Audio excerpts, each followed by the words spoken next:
Good morning, dear student. I, Bhola Shankar Singh, your Hindi teacher. Now, I shall teach you Hindi Kaveri textbook, lesson 4, Swami Vivekananda. Suprabhatam, मैं भोला शंकर सिंह, आपका हिंदी अध्यापक। आज मैं आपको कक्षा 7 हिंदी कावेरी पाठ्य पुस्तक का चौथा पाठ स्वामी विवेकानंद का अध्ययन कराऊंगा और आप लोग ध्यानपूर्वक इसे सुनिए और आवश्यक प्रश्नों के उत्तर दीजिए। तो चलते हैं पाठ 4 की ओर। स्वामी विवेकानंद। स्वामी विवेकानंद भारतीय संस्कृति के जिस जीवन दर्शन को अपने जीवन का आधार माना है वह तप और त्याग पर टिका है। तो भारतीय दर्शन का मूल्य आधार है तप और त्याग। स्वामी विवेकानंद ने पश्चिमी देशों में भारतीय चिंतन का ध्वज तो फहराया ही, पराधीन भारत की जनता के लिए आत्मविश्वास और स्वाभिमान को भी जागृत किया। इस पाठ में स्वामी जी के जीवन और प्रेरक विचारों से अवगत कराया गया है। तो स्वामी विवेकानंद का यह इंट्रोडक्शन परिचय रहा। इस पाठ में जीवन कौशल है, रचनात्मक विचार, अंतर वैयक्तिक संबंध, नैतिक मूल्य है, देश प्रेम, विवेकशीलता और सकारात्मकता। ये इस पाठ की नैतिक मूल्य हैं। तो आइए हम विवेकानंद पाठ का अध्ययन करें। तो प्रथम पैराग्राफ की ओर चलते हैं। संभवतः इतना सम्मान आज तक किसी को भी किसी सम्मेलन में नहीं मिला होगा, और वह भी उस भारतीय को जिसका नाम ही विश्व धर्म संसद में वक्ताओं की सूची में नहीं था। इस धर्म संसद में दुनिया के 32 देश आमंत्रित थे। स्वामी जी ने आयोजकों से पूछा, आपकी सूची में भारत का नंबर क्रमांक क्या है? जवाब मिला 0। तो ये विश्व धर्म सम्मेलन कहाँ आयोजित हुआ था?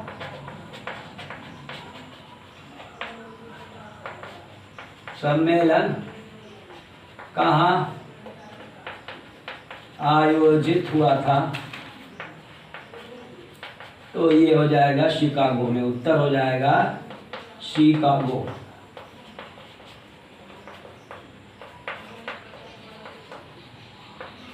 भारत की तरफ से और से किसने भाग लिया? तो उत्तर हो जाएगा स्वामी विवेकानंद ने।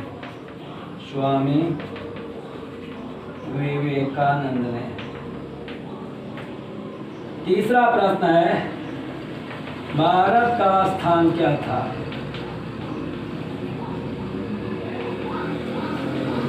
उत्तर है 0।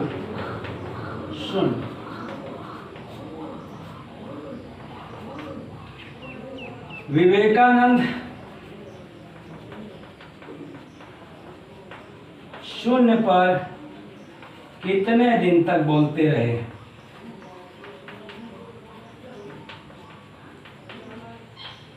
तो इस प्रश्न का उत्तर अब हम आगे प्राप्त करेंगे। विवेकानंद शून्य पर कितने दिन तक बोलते रहे? स्वामी जी ने कहा, ठीक है, मैं अपने उद्बोधन में शून्य पर ही बोलूंगा, और लगातार 7 दिन तक उनका संपूर्ण उद्बोधन शून्य के इर्द गिर्द ही होता रहा। तो उत्तर आता है इसका कि लगातार 7 दिन तक, 7 दिनों तक ये शून्य पर ही बोलते रहे। तो ऐसे थे स्वामी विवेकानंद। जब भी वे अपना उद्बोधन समाप्त करने के लिए उद्युक्त होते, समाप्त करने के लिए, तो लोग अपनी सीट छोड़कर खड़े हो जाते, लोग शोर मचाना शुरू कर देते, बस 2 मिनट। और वहाँ के मीडिया जगत के स्वामी विवेकानंद को विश्व धर्म संसद का महानतम व्यक्तित्व करार दिया। वहाँ के मीडिया ने, शिकागो की मीडिया ने, शिकागो की मीडिया ने इन्हें क्या स्वीकार किया? इन्हें क्या स्वीकार किया? तो उत्तर होगा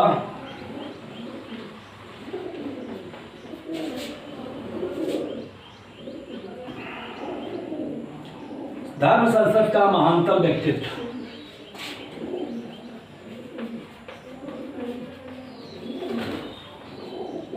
महानतम व्यक्तित्व, सुपरलेटिव डिग्री है यह।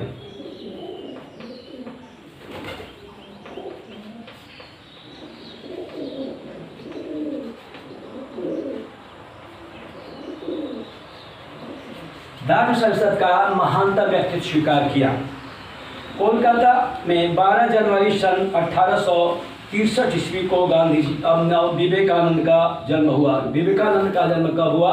अब ये प्रश्न उठता है तो उत्तर हो जाएगा कि विवेकानंद का जन्म 12 जनवरी सन 1863 ईस्वी में हुआ, 1863। नाम रखा गया नरेंद्र नाथ दत्त। इनके पिता का नाम था विश्वनाथ दत्त, भुवनेश्वरी देवी उनकी माता, क्रांतिकारी भूपेंद्र नाथ दत्त उनके भाई थे। उनके भाई थे भूपेंद्र नाथ दत्त, जो कि क्रांतिकारियों में जिनकी शुमार की जाती है, जो क्रांतिकारियों में प्रसिद्ध हैं। पुरानी कहावत, बहुत पुरानी कहावत है, भूत के पांव पालने में ही दिख जाते हैं। अर्थात होनहार व्यक्ति की पहचान उसके जन्म से ही हो जाती है। भूत के पांव पालने में ही दिख जाते हैं, अर्थात होनहार व्यक्ति की पहचान जन्म से ही हो जाती है। नरेंद्र के साथ भी कुछ ऐसा ही था। नरेंद्र दत्त के साथ भी कुछ ऐसा ही हुआ। अपने बचपन में ही उन्होंने अपनी प्रखर मेधा और तीक्ष्णता की बुद्धि का परिचय दे दिया था। उन्होंने जन्म से ही अपनी प्रखर मेधा, तीव्रता, तार्किक बुद्धि का से लोगों को अवगत करा दिया था। पढ़ाई के साथ साथ वे विभिन्न खेलों में भी हिस्सा लेने लगे थे और अपने सहपाठियों को पढ़ाते भी थे। तो वे पढ़ने के साथ साथ पढ़ाते भी थे अपने सहपाठियों को, अपने मित्रों को, अपने सहगामियों को। सन 1879 में उन्होंने उच्च शिक्षा के लिए कोलकाता के प्रेसिडेंसी कॉलेज में प्रवेश लिया। तो कब उन्होंने कलकत्ता के प्रेसिडेंसी कॉलेज में प्रवेश लिया? तो इसका उत्तर हो जाएगा 1879 में उन्होंने उच्च शिक्षा प्राप्त करने के लिए कोलकाता के प्रेसिडेंसी कॉलेज में प्रवेश लिया। यहाँ पर उन्होंने दर्शन शास्त्र का अध्ययन किया। यहाँ पर प्रेसिडेंसी कॉलेज में उन्होंने किस शास्त्र का अध्ययन किया? तो उत्तर हो जाएगा यहाँ पर उन्होंने दर्शन शास्त्र का अध्ययन किया। इस समय अंतराल में उन्होंने भारतीय दर्शन के साथ ही पाश्चात्य तर्कशास्त्र, पाश्चात्य दर्शन, यूरोपीय राष्ट्रों के इतिहास का गहन अध्ययन भी किया। तो उन्होंने दर्शन के साथ साथ क्या अध्ययन किया? तो उत्तर हो जाएगा इस समय अंतराल में उन्होंने भारतीय दर्शन के साथ ही पाश्चात्य तर्कशास्त्र, पाश्चात्य दर्शन और यूरोपीय राष्ट्रों के इतिहास का भी अध्ययन किया। तो ये नरेंद्र दत्त की जो बचपन की बात थी, यह वही समय था जब युवा नरेंद्र के मन में ईश्वर और उसकी सत्ता के अस्तित्व के संदर्भ में प्रश्न उठने लगे। अब प्रश्न उठा, ईश्वर है कि नहीं है, ईश्वर का अस्तित्व है कि नहीं, कोई ईश्वर नाम की चीज भी है कि नहीं, ये उनके मन में उत्पन्न होने लगा। उनका झुकाव ब्रह्म समाज की ओर हुआ, जिसके संस्थापक राजा राम मोहन राय थे। कुछ समय बाद ब्रह्म समाज से नरेंद्र का मोह भंग होने लगा। इसी दौरान स्कॉटिश चर्च कॉलेज के प्रधानाचार्य श्री विलियम हेस्टॉय ने नरेंद्र को दक्षिणेश्वर के स्वामी रामकृष्ण के बारे में बताया। तो उन्होंने, किसने रामकृष्ण के बारे में बताया? तो चर्च कॉलेज के प्रधानाचार्य विलियम हेस्टॉय ने बताया कि एक और महान संत हैं, आप उनके दर्शन कर लीजिए, वो हैं रामकृष्ण परमहंस। नवंबर 1881 में नरेंद्र स्वामी रामकृष्ण से मिले। उनका प्रश्न, महाशय क्या आपने ईश्वर को देखा है? तो नरेंद्र ने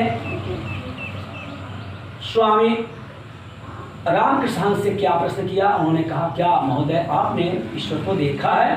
तो स्वामी रामकृष्ण का जवाब था, हाँ मैंने देखा है, ठीक वैसे ही जैसे तुम्हें देख रहा हूँ। कहा, मैं ईश्वर का साक्षात्कार कर चुका हूँ, मैं उन्हें वैसे ही पास से देखा जैसे मैं आपको देख रहा हूँ। नरेंद्र उससे प्रभावित हुए। उन्हें स्वामी रामकृष्ण की बातों के पीछे सच्चाई का, ईमानदारी का आभास हो रहा था। वे स्वामी के विचारों में सच्चाई देख रहे थे, कोई बनावटीपन नहीं था, परंतु ये इतने भी संतुष्ट नहीं हुए। उन्होंने रामकृष्ण की ना तो स्वीकार किया ना ही अस्वीकार। फिर भी उनका मन इसमें पूरी तरह जो होता है कि संतुष्ट उनका मन नहीं हो सका, लेकिन वे पूरी तरह रामकृष्ण को अस्वीकार भी नहीं कर सके और पूरी तरह वो स्वीकार भी नहीं कर सके।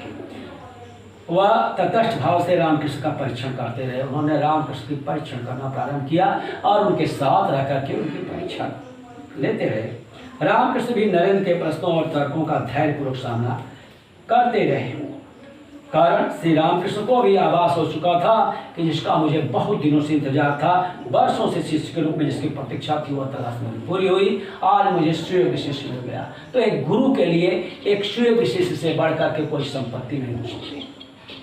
एक दिन नरेंद्र पूरी तरह से रामकृष्ण जी के प्रति समर्पित हो गए। अंत में पूरा विश्वास हो गया नरेंद्र को कि रामकृष्ण जी सच्चे गुरु के लायक हैं, और उन्होंने सारा कुछ समर्पित कर दिया गुरु के चरणों में। यह समर्पण बिना किसी शंका और संदेह संपूर्णता के साथ। रामकृष्ण ने भी उन्हें उतनी ही पूर्णता के साथ स्वीकार किया। जहाँ रामकृष्ण अपने अन्य शिष्यों को द्वैत और भक्ति की शिक्षा दिया करते थे, तो ईश्वर और जीव, ईश्वर और माया दो द्वैत की भावना बताते थे, तो वहाँ पर वे नरेंद्र को अद्वैत, एको ब्रह्म द्वितीयो नास्ति ऐसा शिक्षा देते थे और वेदांत की शिक्षा और ज्ञान प्रदान करते थे।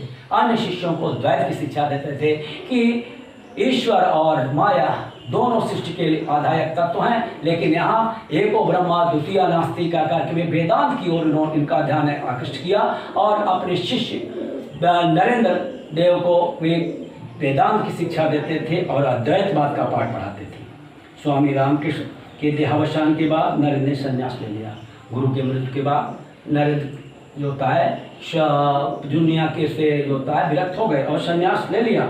भारत भूमि को अपनी दृष्टि से देखने के लिए उन्होंने पैदल भ्रमण करने का निश्चय किया। सन 1890 में इस अनिश्चित यात्रा पर निकल पड़े। 1890 में वे कहाँ निकल पड़े? इसका उत्तर होगा अनिश्चित यात्रा पर वे निकल पड़े भारत भ्रमण के लिए। अपनी इस यात्रा के दौरान उन्होंने राजा महाराजाओं के महल में विश्राम किया, वहीं निर्जन स्थानों, पेड़ों के नीचे, गरीबों के झोपड़ियों में भी रात बिताई।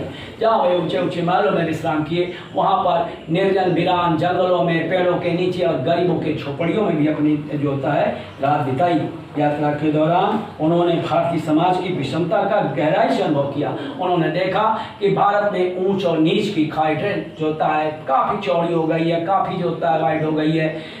तो उन्होंने ऐसा अनुभव किया। खेतड़ी के महाराज अजीत सिंह के संपर्क में आने के बाद उन्होंने अपना नाम विवेकानंद रखा। ये प्रश्न बहुत इंपॉर्टेंट है, किसके संपर्क में आने के बाद उन्होंने अपना नाम विवेकानंद रखा? तो खेतड़ी के महाराज अजीत सिंह के संपर्क में आने के बाद उन्होंने अपना नाम विवेकानंद रखा। तो ये प्रश्न का उत्तर आप लोग समझ गए होंगे।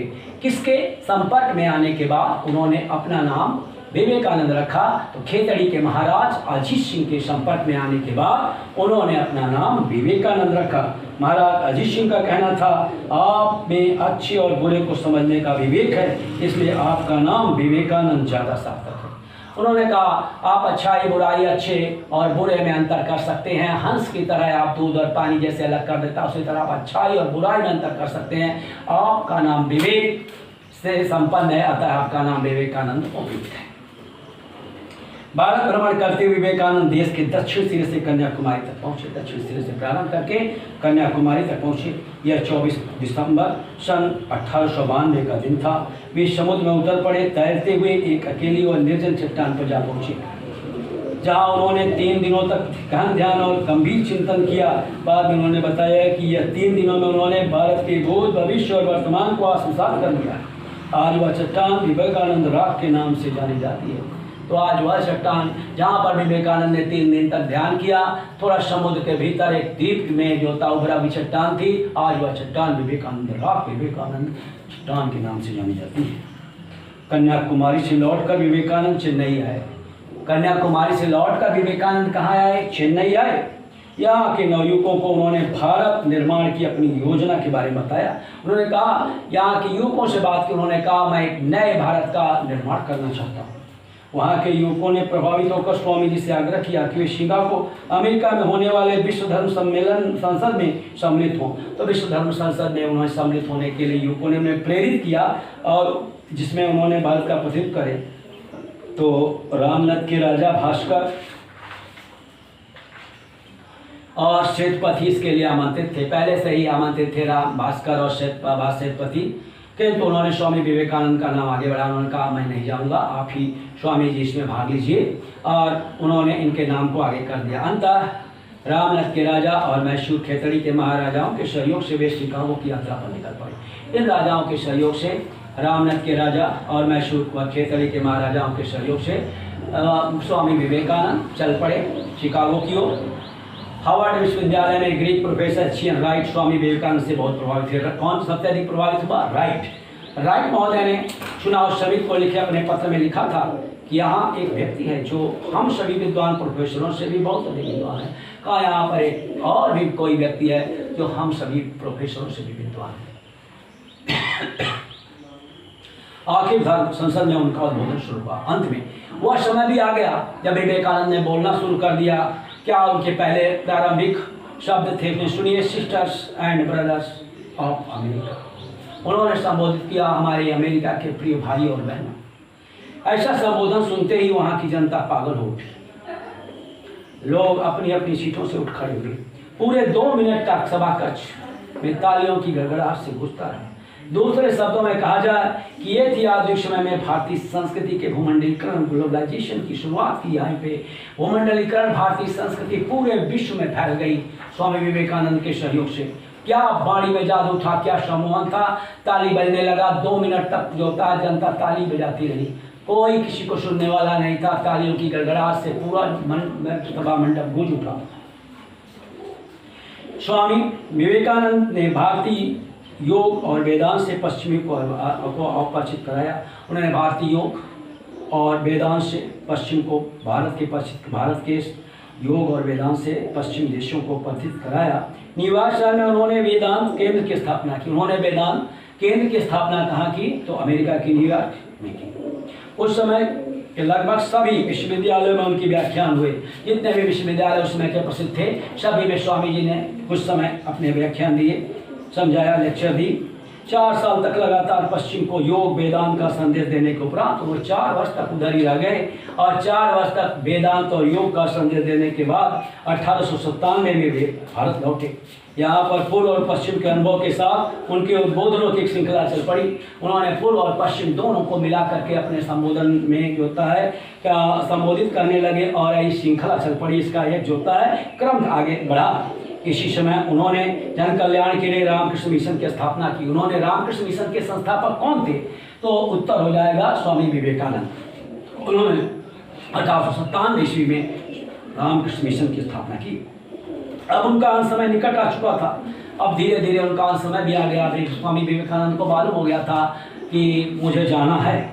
4 जुलाई सन 1902 को बेलूर मठ कोलकाता में उन्होंने अपने शिष्यों को पढ़ाने के उपरांत टहलते हुए अपने गुरुभ्राता स्वामी प्रेमानंद को रामकृष्ण मठ के भविष्य के कार्यों के बारे में निर्देश दिए। अपने जो होता है कि एक शिष्य और गुरु भाई को जिसका नाम था प्रेमानंद, उनको उन्होंने निर्देश दिए। इसके बाद उन्होंने ध्यान आरंभ किया और ध्यान व समाज की अवस्था में ही प्रातः 9:10 पर 39 वर्ष की आयु में ही ब्रह्मलीन हो गए। मात्र 39 वर्ष की अवस्था में वे संसार को छोड़कर चले गए। स्वामी विवेकानंद के जीवन का उद्देश्य था आत्मनोमोक्षार्थम जगत हिताय च, अपने मोक्ष और जगत के हित के लिए तथा समस्त विश्व का हित चिंतन करते हुए स्व कल्याण। वे कहते थे कि मनुष्य स्वयं अपने इस भाग्य का निर्माता है। उनका सूत्रवाक्य था उत्तिष्ठ जागृत प्राप्त वरानुबोध है। उठो, जागो और अपने लक्ष्य को प्राप्त करने से पहले कभी मत रुको। स्वामी विवेकानंद भारतीय संस्कृति को अमेरिका और यूरोप तक ले जाने वाले प्रथम भारतीय प्रचारक थे। पहले भारतीय प्रचारक थे जो भारतीय संस्कृति को यूरोप ले गए, अमेरिका तक पहुंचाए। वे स्वामी विवेकानंद भारतीय संस्कृति, वे पूर्व और पश्चिम का संगम चाहते थे। वे चाहते थे कि दोनों संस्कृतियां आपस में मिल जाएं। उदारवादी दृष्टिकोण रखते हुए भी उनका मानना था कि पश्चिम की अच्छी बातें भारत में आनी चाहिए। उदारवादी वे जरूर थे, लेकिन फिर भी वे चाहते थे कि जो कुछ अच्छी बातें हैं पश्चिम में उसे स्वीकार कर लिया। स्वामी विवेकानंद न केवल अमेरिका और यूरोप को ही प्रभावित नहीं किया, भारत की सभी बड़ी हस्तियां भी उनके व्यक्ति से प्रभावित थी। भारत की सभी बड़ी बड़ी जो हस्तियां थी उस समय, महान जो उद्योगपति थे, विद्वान थे, संत थे, सभी उस समय विवेकानंद से प्रभावित थे। नेताजी सुभाष चंद्र बोस ने कहा था कि विवेकानंद आधुनिक भारत के निर्माता हैं। सुभाष चंद्र बोस ने उनके बारे में कमेंट करते हुए, टिप्पणी करते हुए कहा कि आधुनिक भारत के निर्माता स्वामी विवेकानंद हैं। महात्मा गांधी ने कहा था विवेकानंद ने मातृभूमि से प्रेम करना सिखाया है। विवेकानंद ने सिखाया कि अपनी मातृभूमि से कैसे प्रेम किया जाता है। गुरुदेव रविंद्रनाथ टैगोर ने स्वामी विवेकानंद के बारे में कहा था कि यदि आप भारत के बारे में जानना चाहते हैं तो विवेकानंद को पढ़िए। यदि आप भारत को अच्छी तरह समझना चाहते हैं तो विवेकानंद का अनुभव कीजिए, उनके काव्यों का, उनके रचनाओं का अध्ययन कीजिए, उनके जीवन वृत्त को पढ़िए।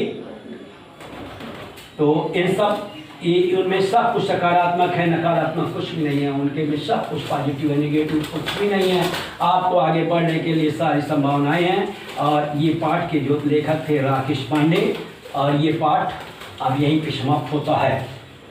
धर्म संसद ये है आपका सिर्फ ये जो शब्दार्थ हैं, सत्कर्म या न्याय की व्यवस्था, रिलीजन पार्लियामेंट, उद्बोधन स्पीच लेक्चर, ज्ञान कराना, चिताना, भाषण देना, उद्धत रेडी तैयार, उद्धत तैयार, व्यक्तित्व पर्सनालिटी, व्यक्ति के विशेषता गुण, प्रखर मेधा, शार्प माइंड, तेज बुद्धि, तार्किक लॉज, तर्क करने वाला, दर्शन शास्त्र, फिलॉसफी, तत्व ज्ञान कराने वाला शास्त्र, समयांतराल, टाइम गैप, समय का अंतराल, समय का अंतर, पाश्चात्य वेस्टर्न पश्चिमी, द्वैत, the philosophical term consider Brahma and आत्मा एज टू डिफरेंट इंटाइटल्स। वह दार्शनिक सिद्धांत जो जीव और ईश्वर को अलग अलग मानता है। अद्वैत, नॉन ड्यूअलिटी और अब्सेंस ऑफ ड्यूअलिटी, यह सिद्धांत जिसके अनुसार संसार असार है, ब्रह्म में ही संपूर्ण जगत की उत्पत्ति है। वेदांत, एंड ऑफ वेदास, वेद का अंतिम अंश, आत्मसात, एसिमिलेट, स्वयं में समाहित होना और प्रतिनिधित्व, प्रेजेंट प्रतिनिधि होने का कार्य अभाव। ये रहे शब्दार्थ, और इसी के साथ यह पाठ समाप्त होता है। और आप लोग इसे शब्दार्थ को अपनी पुस्तिका में लिख लेंगे।